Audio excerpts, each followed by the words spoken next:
Okay, this is the second time I've shared this. I shared it a few months ago when I first started this channel. This is a poem that my schizophrenic mother, who I never met, who got saved, and it's a long story, but finding out who she was the last big breakthrough for me that turned my whole situation around to become a grace person. And that's a long story. I don't want to go into it here, but she wrote a poem that I believe prophetically was for me to encourage me. She had a gift for writing poems and giving them to people at her church as prophecies. She would just write it down. And she was, like I said, she was schizophrenic, so she was like a little child. And, but used mightily of the Lord because there was no filter. She would, whatever she felt to say, that's what she said. And God spoke to her all the time and through her. I wish I could have known her, and I know I will soon. But here's the song, and like I said, it's very simple, but this changed my life, and I know it was from her, and I have the feeling to share it with those of you who, even after that last message, are still struggling about the judgment seat. Here it goes.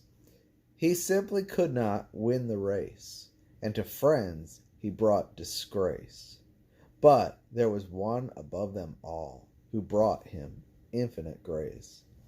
Move on, he urged, no time to tarry, so you'll be at my feast to marry. Ignore all blows, ignore all arrows. Don't be like the fallen sparrows.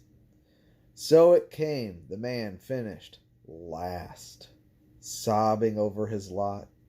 But Jesus wiped his tear-stained face and said, cheer up, son, you've won your race.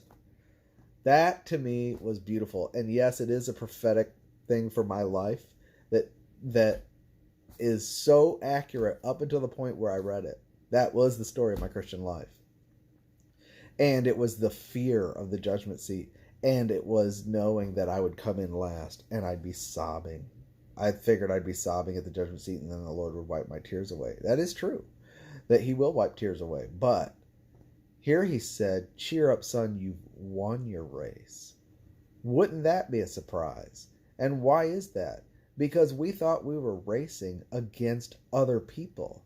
No, we are racing to outrun the devil and his arrows and his blows and his condemnation.